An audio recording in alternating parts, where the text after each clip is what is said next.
saya hitung sebagai kuliah yang besok ya. Jadi untuk yang kuliah besok teman-teman mengerjakan di rumah kemudian nanti disubmit. Oke, saya masuk ke teori NMR-nya dulu.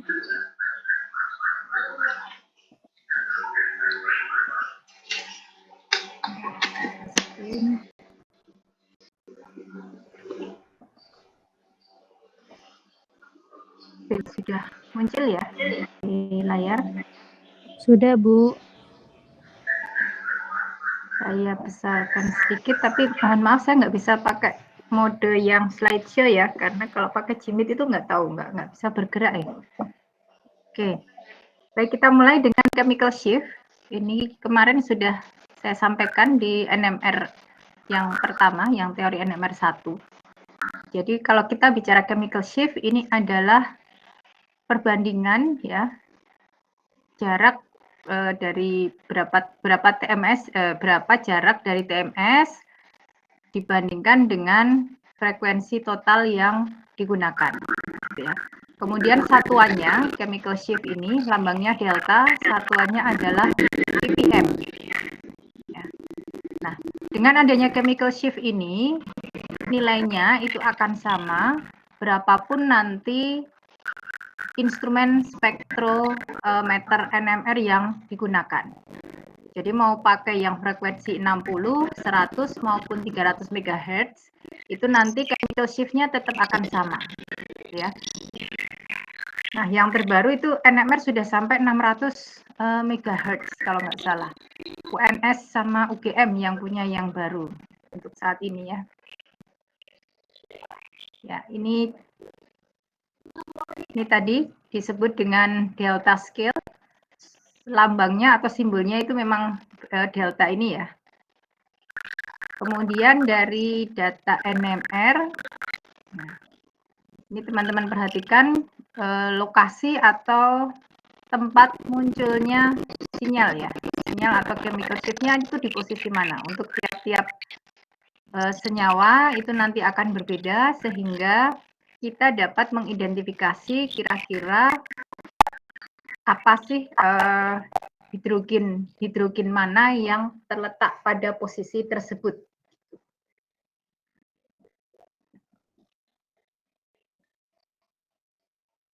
Oke, ini beberapa catatan yang penting. Jadi kalau hidrogen itu berdekatan atau C-nya terikat pada atom yang lebih elektronegatif, maka nanti akan muncul pada daerah yang angkanya lebih besar ya, atau dia lebih tidak terlindungi. Kenapa tidak terlindungi? Namanya juga sifatnya elektronegatif, berarti dia akan menarik elektron. Sehingga jaket elektron pada C-nya itu akan semakin tipis, ya. Demikian juga jaket elektron yang dimiliki oleh hidrogen. Makanya disebut dia kurang terlindungi atau deshielding. Oke, nah untuk yang deshielding ini nanti akan muncul pada geseran kimia yang lebih besar. Artinya angkanya itu angka yang besar, ya. Oke. Kemudian efek ini, efek elektronegativitas ini nanti akan berkurang dengan jarak. Jadi yang terikat langsung atau yang pada posisi alfa itu nanti efeknya akan lebih besar, lebih terasa dibandingkan dengan yang terikat pada posisi beta dan gamma. Sehingga disebutkan di sini efeknya itu akan berkurang dengan semakin jauhnya jarak. Kemudian kalau ada tambahan atom elektronegatif lain yang terikat, ini juga akan menyebabkan chemical shift-nya itu semakin besar, atau angkanya ya, maksudnya angka chemical shift-nya ini akan semakin besar. Oke, lanjut. Nah, ini kira-kira beberapa gugus fungsi dan perkiraan di mana hidrogen tersebut akan muncul pada chemical shift berapa gitu. Jadi hidrogen yang terikat pada alkana atau proton pada alkana itu munculnya pada sekitar 0,9. Kemudian proton yang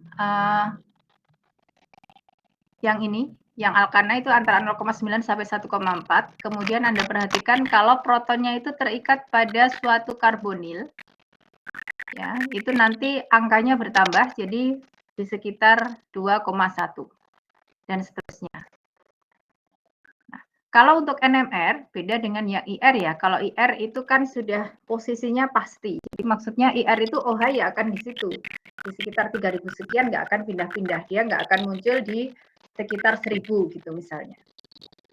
Nah, beda dengan NMR, nanti NMR ini Anda nggak bisa menghafal, nggak bisa dihafalkan posisinya, karena Anda harus melihat banyak hal lain, banyak yang mempengaruhi gitu.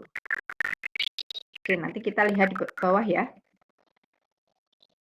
Ya, saya masuk ke ini, faktor-faktor yang mempengaruhi chemical shift. Kalau ada pertanyaan, silakan saya langsung dipotong ya. Jadi supaya saya nggak berasa ngomong sendiri, silahkan kalau ada pertanyaan, teman-teman bisa langsung open mic gitu, kemudian saya silakan langsung dipotong. Karena kalau raise hand saya sedang buka slide kayaknya nggak terlalu kelihatan kalau raise hand. Ya, jadi silakan langsung dipotong supaya nggak lupa juga. Jadi pertanyaannya apa gitu. Oke. Faktor pertama yang mempengaruhi, tadi sudah saya singgung sedikit, itu adalah efek elektronegativitas. Ya. Jadi proton yang terikat pada C, yang C-nya itu terikat pada atom atau unsur yang bersifat elektronegatif, maka chemical shift dari proton tersebut akan naik dengan kenaikan elektronegativitas dari unsur yang terikat pada atom karbon. Kenapa kok ini dituliskan di sini? Kalau H itu tangannya kan cuma satu ya. Jadi yang bisa berikatan dengan unsur lain itu adalah C-nya. Nah, H kan terikat pada C, tapi C-nya ini terikat pada unsur atau atom yang mana. Kalau unsur-unsurnya itu sifatnya elektronegativitas, maka chemical shift-nya akan naik. Ini yang tadi saya sampaikan karena kerapatan elektron pada C itu nanti akan cenderung tertarik ke unsur yang elektronegatif. Makanya jaketnya C akan tipis. Kalau jaketnya C tipis, jaketnya H juga akan tipis. Ya. Oke, kita lihat. Ini contohnya. Jadi unsur-unsur yang elektronegatif ini misalnya ada F, O, Cl, Bri. Anda perhatikan elektronegativitasnya paling tinggi adalah F. Nah, maka kemungkinan chemical shift-nya itu yang angkanya paling tinggi juga kalau protonnya itu terikat pada C, yang C-nya itu terikat pada F. Gitu. Dan seterusnya. Anda perhatikan kalau C-nya berikatan dengan O itu di 3,4, kalau C-nya berikatan dengan Cl 3,05 dan seterusnya. Nah, multiple substituent itu maksudnya kalau unsur elektronegatif yang terikat itu lebih dari satu, maka efeknya juga akan lebih kuat dibandingkan dengan yang single substituent. Jadi kalau ini Anda perhatikan, karbonnya itu mengikat 3Cl dibandingkan dengan yang karbonnya mengikat 2Cl dibandingkan dengan yang hanya mengikat 1Cl. Maka Anda perhatikan ini chemical shift-nya itu paling besar adalah yang C yang berikatan dengan 3Cl. Ya. Kemudian juga ini pengaruh substituen akan berkurang dengan bertambahnya jarak. Baik, kita perhatikan yang paling kiri, CH2Br, ini kan posisinya pada posisi alfa ya, jadi berikatan langsung pada posisi alfa. Kemudian CH2Br ini ada CH2 di antara CH2 dan Br. Jadi Br-nya nggak berikatan langsung dengan CH2 yang ujung kan, sehingga ini kan berjarak. Nah, karena berjarak, maka chemical shift-nya nanti juga akan bergeser menjadi lebih kecil. Gitu. Dan seterusnya. Jadi kalau jaraknya bertambah, maka efek elektronegativitasnya ini yang dirasakan oleh C nanti akan semakin berkurang. Ya. Nah, pengaruh selanjutnya itu adalah hibridisasi. Jadi Anda perhatikan kalau hibridisasinya sp3 itu biasanya munculnya pada sekitar 0 sampai 2 ppm. Ya, masih ingat ya, jadi hanya terikat pada C, yang C-nya itu hibridisasinya adalah sp3. Nanti munculnya sekitar 0 sampai 2 ppm. Nah, untuk proton yang terikat pada karbon sp3, tapi karbon sp3-nya ini juga terikat pada heteroatom. Ya, heteroatom itu maksudnya hetero itu ya kan lebih macam-macam ya. Jadi bukan hanya mengikat CH-CH, tapi dia mengikat atom yang lain. Misalnya di sini dicontohkan dengan O. Atau juga yang terikat pada atom C tidak jenuh. Misalnya di sini ada C ikatan rangkap yang terikat pada CH2. Nah, ini nanti akan terjadi pergeseran chemical shift ya. Jadi biasanya akan muncul pada chemical shift atau pada delta yang lebih besar.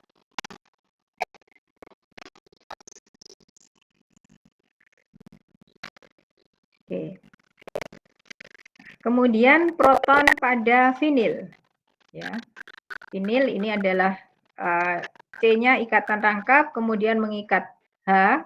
Jadi protonnya terikat pada C yang C-nya ini berikatan rangkap. Biasanya akan muncul pada daerah sekitar 4,5 sampai 7 ppm. Nah, sekarang bagaimana kalau yang benzen ini, benzen.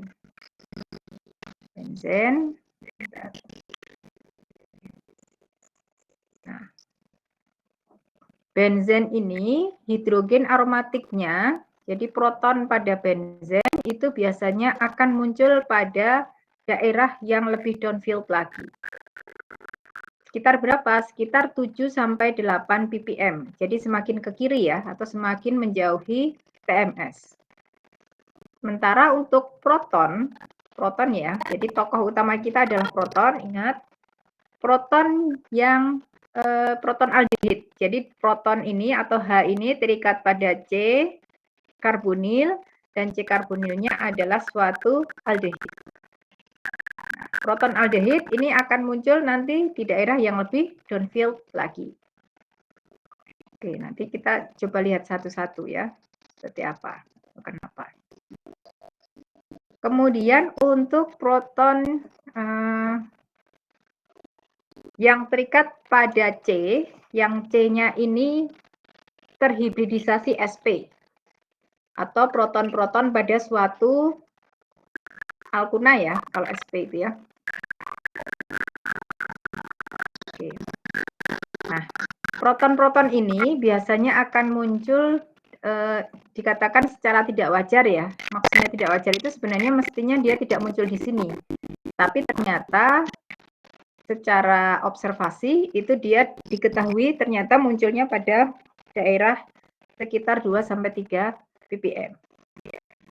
Nah, sebenarnya kalau berdasarkan hibridisasi, hidrogen yang terikat pada karbon asetilenik ini akan muncul pada delta yang lebih besar daripada yang vinil.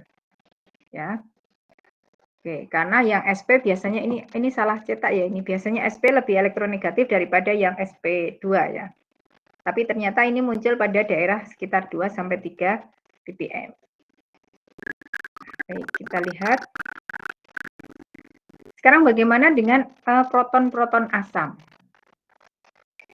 Nah, hidrogen yang paling tidak terlindungi itu adalah hidrogen yang terikat pada asam karboksilat. Jadi kalau tadi benzen itu sekitar 7 sampai 9, aldehid, proton pada aldehid itu sekitar 9 sampai 10 gitu ya. Nah, ini untuk hidrogen yang terikat pada asam karboksilat, dia bisa muncul di daerah yang sangat downfield, sekitar 10 sampai 12 ppm. Kenapa? Karena ini selain efek elektronegativitas oksigen, ini juga ada efek resonansi. Sehingga seolah-olah gitu ya. Jadi oksigennya ini menarik dengan kuat elektron-elektron yang ada di sekeliling H. Makanya jaketnya proton, jaketnya hidrogen itu akan menjadi semakin tipis. Tipis banget kalau ini ya.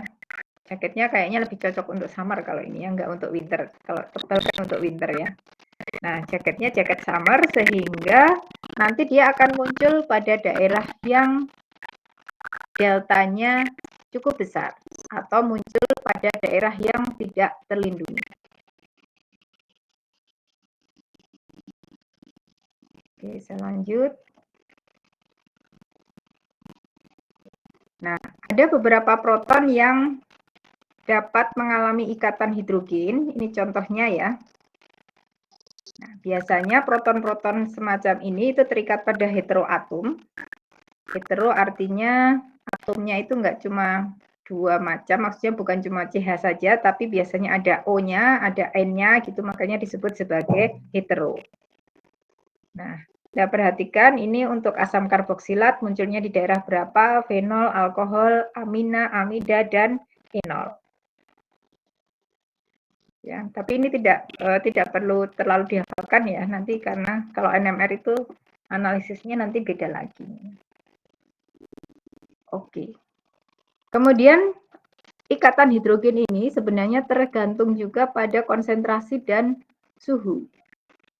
Ya. Kalau makin tinggi tingkat hidrogen bonnya, maka protonnya akan semakin tidak terlindungi.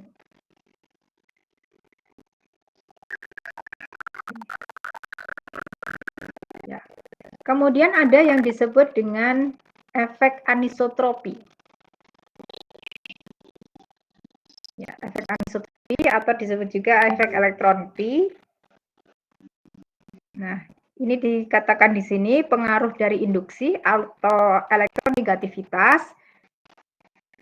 Ini tidak cukup kalau untuk menerangkan chemical shift dari proton yang terikat pada alkena, aldehid, dan aromatik. Jadi pengaruhnya bukan semata-mata karena elektronegativitas saja pada proton-proton tersebut gitu ya.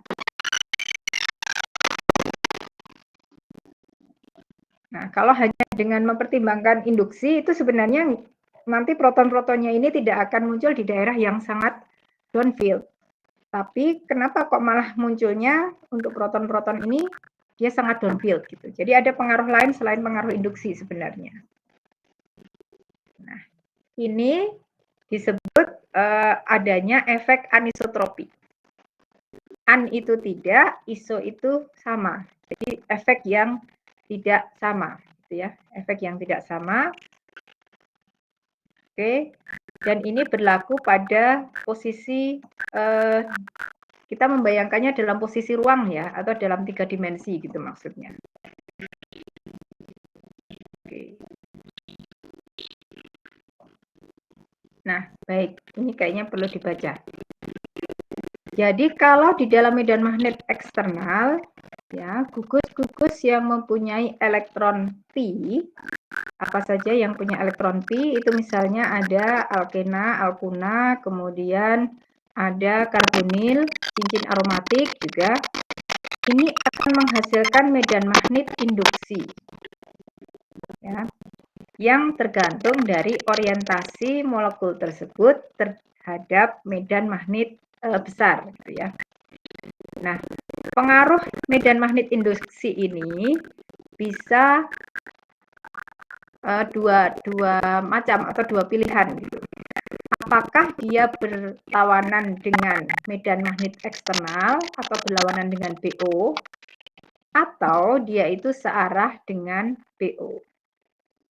Nah, bisa jadi di daerah tertentu dia berlawanan dengan BO, tapi di daerah yang lain itu dia searah dengan BO. Nah, akibatnya apa? Akibatnya ini akan terjadi pergeseran chemical shift ke arah yang upfield. Nah, tapi juga bisa nanti pengaruhnya itu akan menggeser dia ke daerah yang lebih downfield. Ya. Oke, kalau yang paramagnetik berarti yang searah, kalau yang diamagnetik itu yang berlawanan arah. Nah, sekarang bagaimana kalau yang cincin aromatik? Yang aromatik ini, elektron P-nya itu terdelokalisasi di atas dan di bawah cincin. Sehingga karena ada pengaruh medan magnet eksternal atau BO, maka awan elektronnya akan terinduksi menghasilkan arus cincin. Nah, arus cincin ini juga menimbulkan medan magnet. Ya. Oke.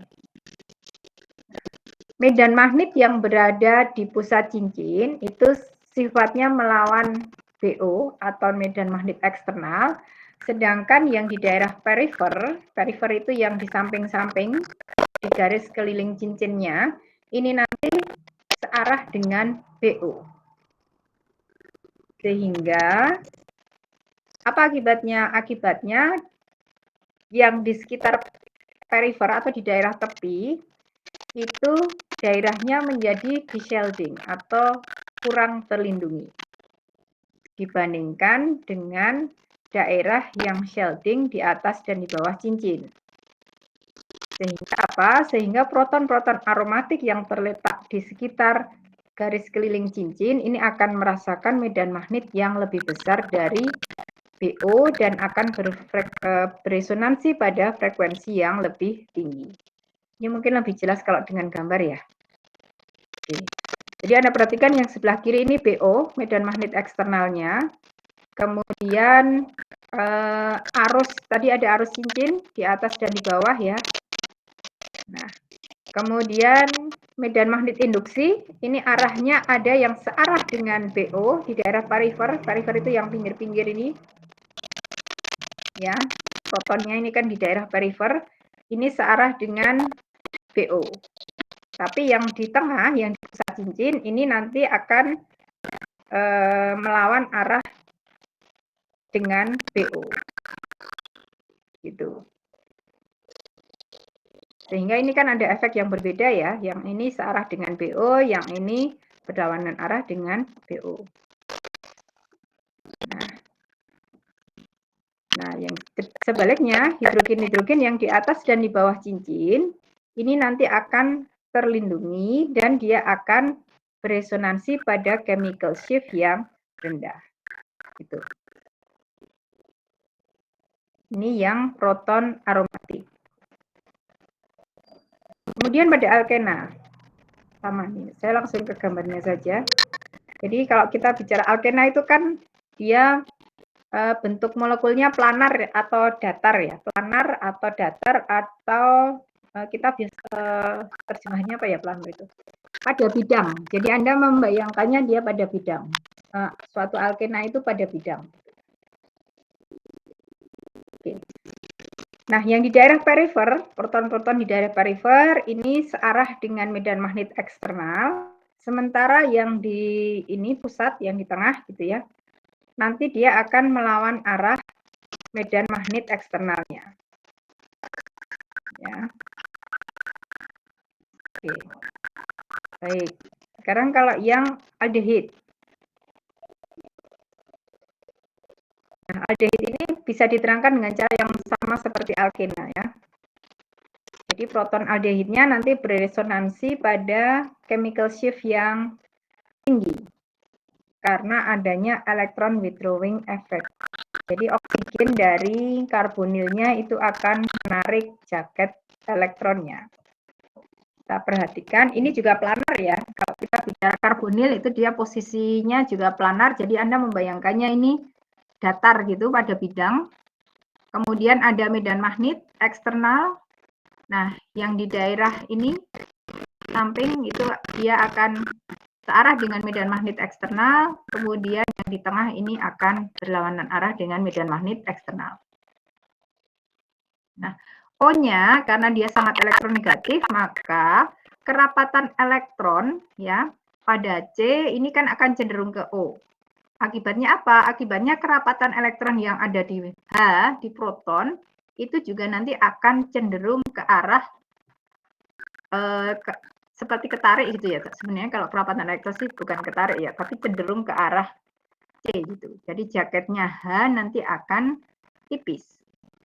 Makanya dia akan muncul pada daerah yang kurang terlindungi atau daerah yang di-shielding. Nah, oke. Sekarang bagaimana untuk proton-proton astilenik? Astilen itu ini kurang satu ya. Tangannya C-nya astilenik itu kan alkuna ya. C ini.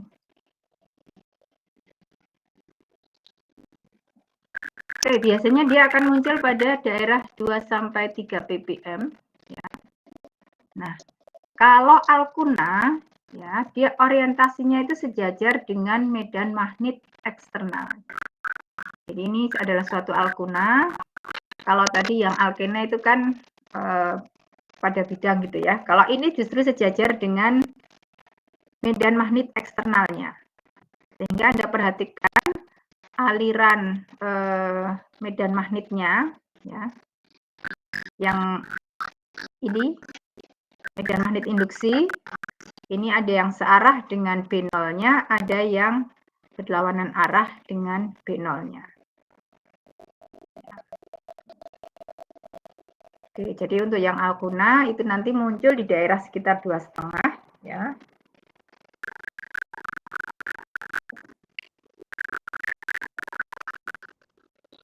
Ya, pengaruh lain misalnya adanya pengaruh de-shielding van der Waals. Bentar, saya kecilkan.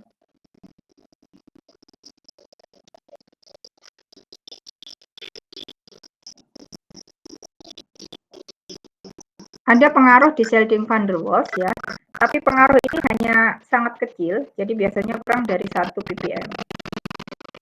Nah, ini terjadi kalau dalam satu molekul itu protonnya terletak sedemikian rupa sehingga dia terhalangi secara sterik. Ya, misalnya pada senyawa-senyawa yang strukturnya agak besar, misalnya steroid atau alkaloid gitu ya, yang substituennya juga banyak. Nah, proton jenis ini biasanya dia akan mengalami de-shielding karena awan elektron dari gugus yang menghalangi proton tersebut cenderung menolak awan elektron yang mengelilingi proton. Sehingga proton jenis ini juga akan muncul pada daerah-daerah yang downfield. Ini contoh struktur senyawa-senyawa alkaloid dan steroid yang dimaksud ya. Morfin itu masuk dalam golongan senyawa alkaloid. Anda mungkin cukup familiar dengan morfin ya. Kemudian lanosterol ini biasanya dihasilkan dari tumbuhan, steroidnya tumbuhan ini. Kemudian kalau kolesterol itu biasanya dihasilkan dari hewan. Nah, ini kan antara lanosterol dan kolesterol ini adalah struktur dasarnya sama, nanti bedanya biasanya di substituennya.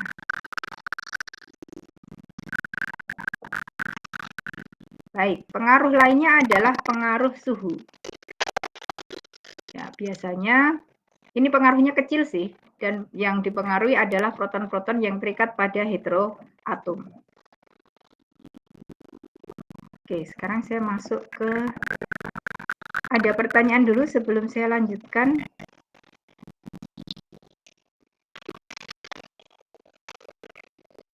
Tidak ada? Oke. Ya, memang belajar teorinya NMR ini agak-agak tricky ya, agak menantang. Tapi kita harus mengakui NMR ini memberikan informasi yang paling penting dibanding spektro yang lain masalahnya. Makanya teorinya agak ribet. Ya, baik. Sekarang saya masuk ke ekivalensi kimia. Apa sih itu ekivalensi kimia? Jadi proton-proton yang ekivalen secara kimia itu maksudnya adalah proton yang berada dalam lingkungan kimia yang sama, sehingga dia akan memiliki chemical shift atau geseran kimia yang sama. Contoh, ini contoh strukturnya, semoga kelihatan, saya naikkan sedikit. Anda perhatikan benzen. Proton-proton pada benzen ini kan lingkungan kimianya sama ya. Jadi semua terikat pada C, C-nya C-nya adalah C yang sp2. Jadi sama semua lingkungannya. Makanya ini akan memiliki geseran kimia yang sama. Proton-proton pada benzen. Kalau tanpa substituen lain ya. Nah, Anda perhatikan yang struktur kedua, CH2 yang berikatan ini membentuk cincin 5 anggota. Ini juga lingkungan kimianya sama. Berarti chemical shift-nya juga sama. Kemudian Anda perhatikan yang ini, CH3, CO, CH3. Ini kalau Anda perhatikan, CO-nya ini kan seperti cermin ya. Cermin, ya. Jadi CH3 yang satu adalah benda, yang satu adalah bayangannya. Sehingga ini juga lingkungan kimianya sama. Nah, contoh lain adalah TMS. Kalau ini kan sudah pasti ya, memang dipilih sebagai standar karena dia lingkungan kimianya sama. Nah, sekarang kalau benzennya itu ya, satu hidrogennya diganti dengan substituen lain. Oke. Jadi ini ada 5 proton yang sama ya di sini.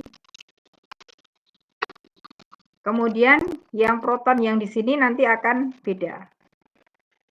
Nah, ini sudah mulai terlihat ada 3 lingkungan proton. Yang ini 5 proton yang di benzen, kemudian yang CH2 ini 2 proton, kemudian yang CH3 ini 3 proton. Jadi di sini ada 3 lingkungan kimia. Atau kalau teman-teman lebih jeli lagi melihat, sebenarnya ini enggak cuma 3 tapi 4 ya. Jadi 3H yang ada di paling kiri, nah ini 1, 2, 3, itu kan satu lingkungan kimia. Kemudian 2H pada benzen, ini kan C-nya terikat pada C yang mengikat CH2. Nah, ini kan juga satu lingkungan kimia. Setelah itu baru yang CH2 sama CH3. Jadi sebenarnya ini kalau mau dipecah-pecah, ini ada 4 lingkungan kimia ya. Oke. Ya, ini cuma penjelasannya aja. Sudah saya sampaikan. Nah, sekarang saya masuk ke integral. Jadi kalau dalam spektrum NMR itu ya, luas daerah di bawah puncak itu proporsional dengan jumlah hidrogen. Atau kita biasa menyebutnya garis integrasi. Tinggi integrasi puncak itu menunjukkan atau sebanding dengan jumlah proton atau jumlah hidrogen. Nah, oke.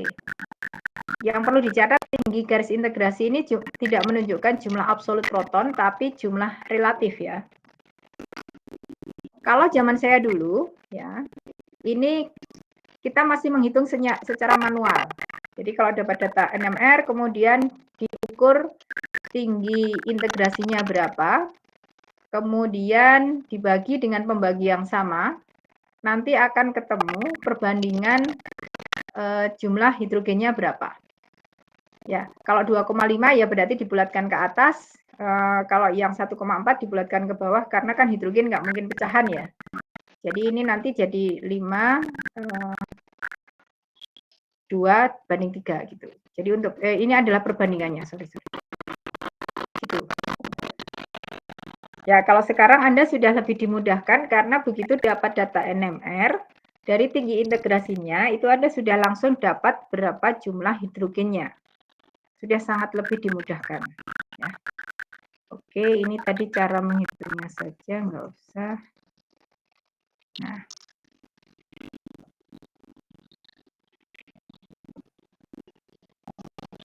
Oke. Ini contoh, jadi kalau kita punya nitrobenzen, itu adalah benzen yang terikat pada NO2. Jadi NO2 ini gugus penarik elektron. Yang paling merasakan akibatnya adalah H pada posisi alfa. Artinya H yang terikat pada C alfa. C alfa itu artinya C yang terikat langsung pada gugus fungsi tertentu. Ya. Maka yang paling merasakan akibat dari gugus penarik elektron adalah H yang ada pada posisi alfa. Oke, kalau benzen ini tadi tinggi integrasinya adalah 5 proton ya. Kalau ada substituen lain atau monosubstitusi. Jadi kalau satu hanya diganti dengan substituen lain. Kemudian bisa juga benzen itu tadi yang saya sebutkan.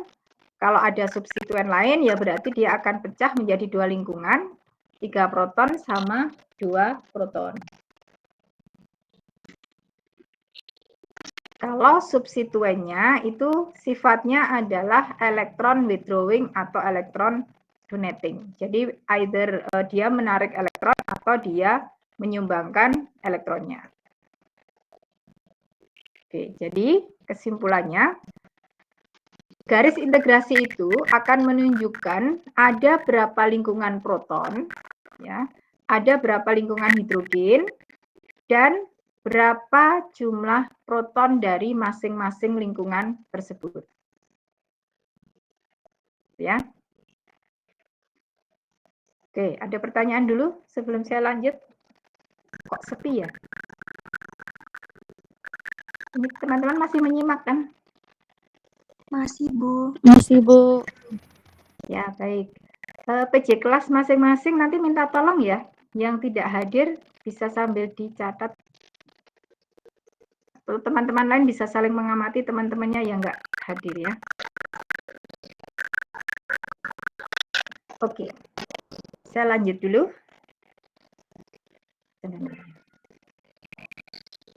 Sekarang saya masuk ke spin-spin splitting atau spin ya, bukan apa ini ya, dan spin-spin coupling.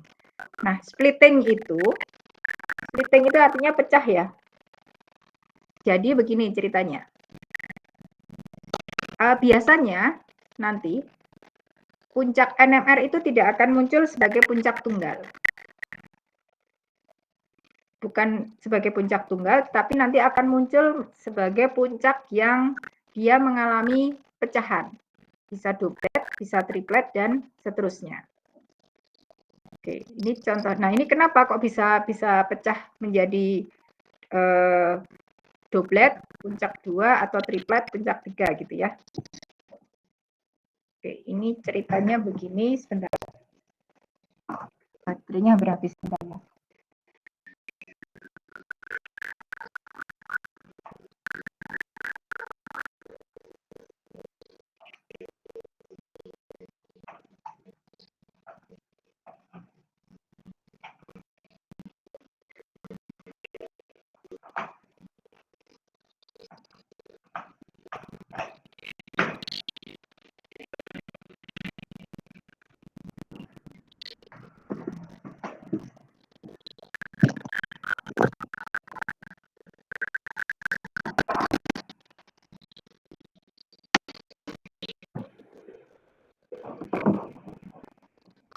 Baik, saya lanjutkan. Jadi misalnya ini, Anda perhatikan. C, ini strukturnya ya. C mengikat 2 Cl, kemudian C yang sebelahnya mengikat 1 Cl, ada Ha, ada Hb, ada Hc. Ya. Sekarang kita perhatikan yang Ha. Ha ini akan ada pengaruh dari proton tetangganya, yaitu Hb dan Hc. Nah. Oke, tetangganya berapa ini? Tetangganya ternyata ada 2. Nah, kalau tetangganya 2, maka nanti munculnya puncak Ha ini akan sebagai triplet. Kenapa kok triplet? Karena mengikuti rumusan N+1. N adalah jumlah proton tetangga. Nah, itu ini C-nya adalah yang C yang terikat langsung ya, yang saling terikat langsung gini nih, sehingga pengaruhnya, atau ini disebut coupling ya. Jadi proton yang saling mempengaruhi itu disebut saling mengkopling gitu. Nah, Ha ini akan dikopling oleh Hb, dikopling pertama oleh Hb, dikopling kedua oleh Hc, sehingga Ha akan muncul sebagai triplet. Kenapa triplet? Karena N+1. N adalah jumlah proton tetangga. Nah, tapi begini, jangan salah paham dengan triplet, tapi kok integralnya 1 gitu ya. Jadi integralnya 1 itu artinya jumlah protonnya 1. Ya, ini kan tadi integrasi itu menunjukkan jumlah proton ya. Jadi kalau integrasinya 1 atau integralnya 1 artinya jumlah protonnya 1, tapi pola splittingnya adalah triplet. Berarti dia hidrogennya jumlahnya 1, tapi kemudian karena muncul triplet, kita bisa memperkirakan berarti tetangganya ada 2. Gitu. Ya, jadi maksud saya triplet ini tidak selalu hidrogennya berarti 3 gitu, bukan. Jadi triplet ini karena pengaruh kopling dari proton tetangga. Tuh. Nah, sekarang sebaliknya kita lihat yang Hb sama Hc. Hb sama Hc ya. Hb ini kan ini ekivalen ya protonnya, lingkungan protonnya sama. Jadi baik Hb maupun Hc ini satu lingkungan kimia. Dikoplingnya oleh siapa? Koplingnya oleh proton tetangga, yaitu Ha. Nah, sehingga N+1 nanti hasilnya adalah 2, maka dia akan pecah menjadi 2 puncak atau doblet. Anda perhatikan, ini puncaknya adalah doblet, 2, tapi integralnya 2. Kenapa kok 2? Ya, karena kan ada Hb sama Hc, ada 2 proton. 2 proton yang lingkungannya sama. Gitu ya. Jadi begitu cara membaca spektrum NMR-nya. Ya, ada pertanyaan dulu sampai di sini. Ini kuncinya di sini soalnya.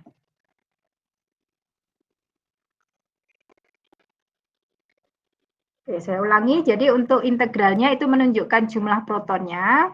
Kemudian pola splittingnya itu menunjukkan ada berapa jumlah proton tetangga. Ya, jadi ini makanya bisa menentukan berapa jumlah proton tetangga dari pola splittingnya. Nah, itu kelebihannya NMR ya. Oke, ini tadi sudah saya sampaikan yang disebut dengan aturan N+1. Kemudian, ya ini contoh tadi, contoh yang lain nanti bisa dibaca. Nah, ini pola splitting yang dimaksud ya. Jadi Anda kalau melihat pecahan atau pola pemecahan puncaknya, itu kalau doblet berarti tingginya sama. Kalau triplet itu 1, 2, 1. Ya. Kalau kuartet berarti 1, 2, 2, 1. Gitu. Nah, ini mengikuti segitiga Pascal. Jadi rasio untuk intensitas sinyalnya di pola splitting itu nanti ikut segitiga Pascal ini. Ya.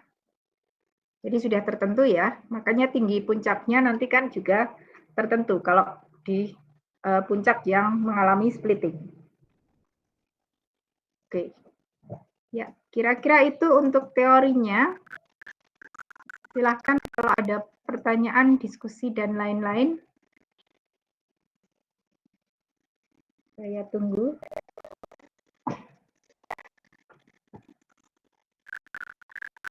Boleh raise hand, boleh nulis di chat box kalau misalnya sinyalnya kurang bagus.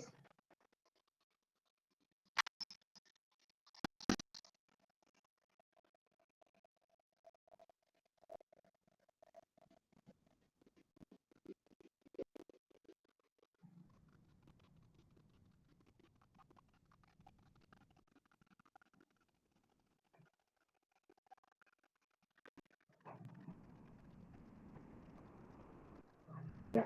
Baik, apakah ada pertanyaan atau sudah cukup jelas?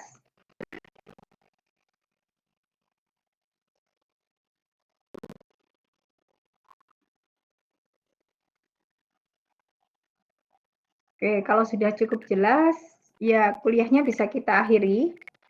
Nanti akan saya post di daring untuk latihannya. Saya beri waktu untuk mengerjakan sampai akhir weekend gitu ya. Supaya kalau cuma besok kayaknya mungkin teman-teman siapa tahu besok mau jalan-jalan atau kemana gitu. Ya, saya beri waktu untuk mengerjakan sampai weekend. Jadi nanti dikerjakan seperti biasa, ditulis di kertas aja ya. Kemudian difoto, kemudian diupload.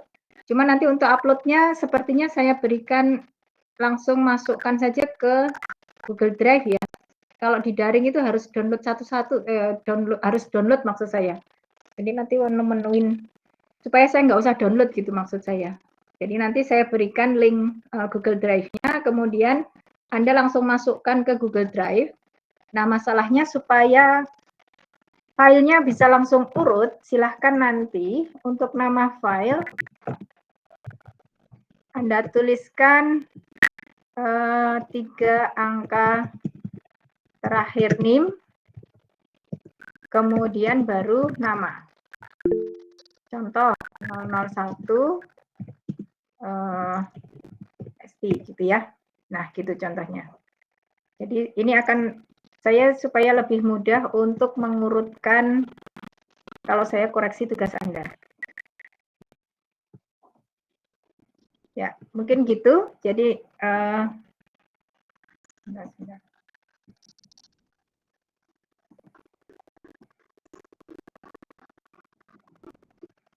Apakah ada pertanyaan sebelum saya akhiri?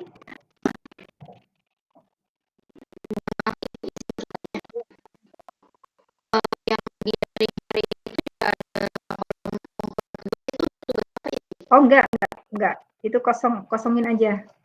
Saya itu nggak bisa upload materi di materi soalnya. Jadi itu kan ada pilihan yang materi ya. Tapi setiap kali saya attach materi, saya itu nggak bisa attach gitu loh. Bisa attach tapi nggak bisa upload, sorry. Makanya saya selalu memasukkan materi ke bagian tugas. Kemudian nanti saya tulis di keterangan itu di atas apakah untuk dipelajari atau untuk dikumpulkan, gitu pasti ada keterangannya. Jadi kalau hanya untuk dipelajari ya berarti hanya untuk dibaca saja. Gitu Astri?